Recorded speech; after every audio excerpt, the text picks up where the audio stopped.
Mi nombre es Cristian David Benavides, estudiante de Religión e Imágenes Diagnósticas. Vamos a explicar el anexo 2 de Física y Tecnología en Resonancia Magnética para el curso Alta Tecnología e Imágenes Diagnósticas. Mis compañeros participantes en este trabajo son Ana Jacqueline Andrade Muñoz, Luis Fernando Azaín Castro, Steven Ignacio Benítez y Dana Catalina Narváez Huacas. Dando desarrollo, primero vamos a dar la asignación de los valores OH en los tejidos corporales. Aquí tenemos diferentes movimientos, que son el spin nuclear, movimiento de precisión y los estados energéticos de los protones paralelos. En ellos se enfocaron unos diagramas en los cuales voy a dar su explicación. En el primero, que es del spin nuclear, es la propiedad cuántica intrínseca de los núcleos como el protón, los cuales hacen comportarse como unos pequeños imágenes. Aquí podemos ver que el movimiento de rotación spin se da como a manera de un trompo, el cual gira. En el movimiento de precisión damos entendido que es el giro del eje del spin, en el cual está alrededor de un campo magnético, el cual es similar a un bamboleo de un trompo. En el estados energéticos de protones en paralelo es la presencia de unos campos magnéticos. Los protones se alinean paralelamente o paralelamente, generando así una diferencia energética clave en la resonancia magnética. En el segundo punto voy a explicar el diagrama de la magnetización longitudinal y qué es y cómo se produce. Ese es el desequilibrio de que es la suma de todos los protones que se alinean a favor del campo magnético principal. Esta magnetización se orienta en la dirección del imán de la resonancia, también conocida como B. Es la base en la cual se genera la señal más adelante, por lo cual aquí hice un diagrama en el cual se explican el eje Z, el MZ, la cual es la magnetización neta, y con flechas podemos ver que van variando, van hacia arriba las flechas y hacia abajo, y continuamente van haciendo como el campo magnético. En la siguiente parte podemos mirar que la aplicación del pulso de la radiofrecuencia, por lo cual podemos decir qué ocurre cuando se aplica el pulso de la radiofrecuencia. Cuando la máquina de resonancia magnética envía pulsos de radiofrecuencia, la frecuencia exacta del amor, los protones absorben la energía. Esto hace que algunos de ellos cambien de estado energético y que la magnetización longitudinal se incline fuera de su posición, lo cual hace que se mueva hacia el plano transversal. Lo que ocurre es que se hace un movimiento que es fundamental porque permite que los detectores capten la señal y comienza el proceso de formación de imagen. Aquí hice unos diagramas que explican la magnetización longitudinal, lo cual se coloca el paciente, el equipo en el imán de resonancia magnética. Podemos ver que el propio paciente se magnetiza adquiriendo un vector magnético que se alinea al campo externo. Aquí tenemos otro diagrama, que es la aplicación del pulso de RF, resonancia, la cual aquí ya se explican diferentes partes que ocurre durante el proceso. También la magnetización en el plano transversal después del pulso, lo cual da como resultado un vector magnético que apunta hacia el lado al que apuntan los protones en precesión, es decir, en dirección transversal. Podemos decir que, en resumen, la resonancia magnética comienza gracias al comportamiento del protón del hidrógeno dentro del campo magnético, también su spin, su alineación y la respuesta al pulso de radiofrecuencia, lo cual esos fenómenos físicos son la base para que podamos obtener imágenes médicas de alta calidad. Hola a todos, mi nombre es Ana Narváez y el día de hoy vengo a explicar qué es la magnetización longitudinal transversal, la importancia de la fase de los espines y cómo funcionan las relajaciones T1 y T2 para crear contraste en las imágenes en resonancia magnética. Cuando el paciente entra al imán, todos los protones se alinean principalmente en dirección del campo magnético. Es decir, en el eje longitudinal, cuando aplicamos un pulso de radiofrecuencia de 90 grados, esta magnetización se inclina y pasa al plano transversal, y eso se le llama magnetización transversal. En el plano, los protones empiezan a rotar en fase y generan la señal que la antena puede captar. Para que existan señal, los espines deben de rotar sincronizados, todos en la misma fase. Si se van desordenando y perdiendo sincronía, la señal transversal disminuye. Esa pérdida de coherencia es justamente lo que le da origen a la relajación T2. La relajación T1 es el proceso por el cual los protones vuelven a alinearse en el campo magnético. Es la recuperación de la magnetización longitudinal. La relajación T2, en cambio, es la pérdida de la sincronía entre los espines del plano transversal, lo que hace que la señal disminuya. Ambos procesos ocurren al mismo tiempo, pero miden cosas diferentes. Es decir, que la T1, cuánto se recupera la magnetización longitudinal, y la T2, cuánto pierde la magnetización transversal. Cada tejido tiene tiempos diferentes de relajación. La grasa, por ejemplo, tiene T1 y T2 cortos, por eso se recupera más rápido. El líquido, como el líquido cefalorraquídeo, tiene T1 y T2 largos, se recupera lento y pierde fase más lentamente. Estas diferencias son las que permiten crear contraste entre los tejidos.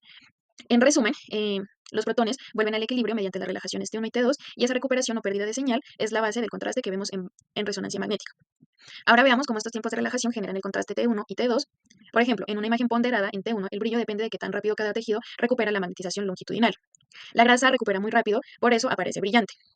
El líquido, como el líquido cefalorraquídeo, recupera lento y por eso se ve oscuro. Una imagen ponderada en T2, lo importante es cuánta señal transversal queda antes de que los espines pierdan fase. El líquido mantiene su coherencia por más tiempo, así que aparece brillante. La grasa pierde fase rápido, por eso se ve oscura en T1. La densidad protónica mide cuántos protones hay por volumen, por unidad de volumen. Una imagen ponderada en densidad protónica resalta los tejidos según cuántos protones tienen, sin que influya tanto en T1 o T2. Más protones es igual a más señal, que es igual a más brillo.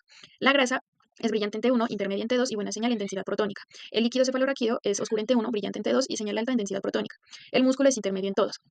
En conclusión, la señal, el brillo, en las imágenes de resonancia magnética dependen de las secuencias usadas en T1 o T2.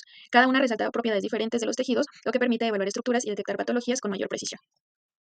Bueno, cordial saludo, mi nombre es Steven Benítez y para continuar con la visualización lo que me corresponde son los parámetros extrínsecos. Estos son aquellos que el tecnólogo puede ajustar desde la consola de adquisición y entre ellos encontramos el tiempo de repetición, el tiempo de eco, el grado de inclinación, el número de adquisiciones, el grosor de corte, el campo de visión, entre otros.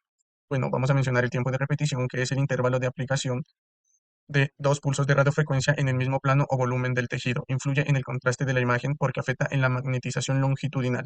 Eh, Tiempo de repetición corto. Bueno, estas nos brinda imágenes en T1. No se recupera la magnetización longitudinal, por ende las grasas son hiperintensas. Tiempo de repetición largo. La magnetización longitudinal se recupera por completo y aquí los líquidos son los hiperintensos. Tiempo de eco. Bueno, el tiempo de eco es un intervalo entre la aplicación del pulso de excitación de radiofrecuencia y el momento en que se tarda la señal de eco en llegar al receptor.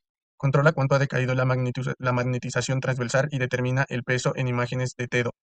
Tiempo de eco corto. En este no ha decaído la señal de la magnetización transversal. Imagen en T1 ponderada con la grasa hiperintensa.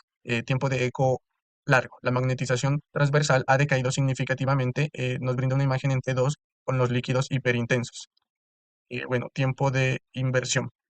Es el intervalo entre un pulso de inversión de 180 grados y el pulso de excitación. Se utiliza para suprimir la señal de un tejido seleccionado y para enfatizar el contraste entre tejidos y patologías. Encontramos dos tipos, que es el STIR, que es el tiempo de inversión corto hasta que la señal de la grasa pasa por cero y se suprime y aparece hipointensa. El FLAIR, que es el tiempo de inversión largo hasta que la señal del líquido cefalorraquídeo pasa por cero y se suprime y aparece hipointensa. Los parámetros tienen muchas importancias clínicas. En tiempo de repetición determina la ponderación de T1 y T2 en T1 dando una buena imagen de la anatomía y, y brillando las grasas. En T2 resalta los líquidos y edemas y las inflamaciones. El tiempo de eco tiene una importancia en el T2 largo, muy útil para lesiones con alto contenido en agua como edemas o abscesos. El tiempo de inversión permite la supresión de ciertos elementos para identificar patologías y fracturas ocultas. Bueno, la importancia de esto es que el tecnólogo controla estos parámetros desde la consola de adquisición, modificándolos y ajustando los valores según el objetivo clínico. Muchas gracias. Hola, soy Luis Fernando Sáenz Castro y en esta oportunidad vamos a hablar acerca de la seguridad en resonancia magnética. Tu guía para un procedimiento seguro. Continuamos con paso 1. ¿Qué debes saber antes de entrar? El campo magnético de la resonancia es siempre fuerte, por eso es vital seguir estas precauciones para tu seguridad. Como paso 2, fuera de objetos metálicos, siempre quítate joyas, relojes, hebillas, cinturones, piercings, horquillas y toda prenda que tenga metal. Información sobre tus implantes, menciona inmediatamente si tienes marcapasos, desfibriladores, implantes cocleares, clips o cualquier otro dispositivo metálico o electrónico en tu cuerpo. Ropa de hospital, a veces tendrás que usar una bata hospitalaria para asegurar que no lleves objetos metálicos. Como paso 3, tenemos avisos sobre implantes y dispositivos médicos. Comunica toda tu información, es crucial que informes a los técnicos sobre cualquier implante o dispositivo médico que puedas tener. Pregunta siempre si tienes dudas sobre si un objeto es seguro, consulta a un técnico, nunca intentes introducir nada por tu cuenta. ¿Sí? Tenemos como paso 4, porque es tan importante, el potente imán de la resonancia puede atraer con fuerza cualquier objeto metálico. Esta fuerza puede provocar que los objetos se muevan bruscamente o se calienten, causando lesiones graves. También algunos dispositivos médicos, si no son compatibles, pueden ser dañados o activarse de forma peligrosa. Como paso 5, ¿qué más debo tener en cuenta? Sigue las instrucciones, siempre sigue las indicaciones del personal del centro. Pregunta todo lo que necesites, es mejor preguntar que no decir nada. La seguridad de todos es la prioridad. Relájate, habla con los técnicos, si te sientes nervioso, puedes explicarte el proceso y cómo mantener en calma. Ahora vamos a hablar de la actividad colaborativa.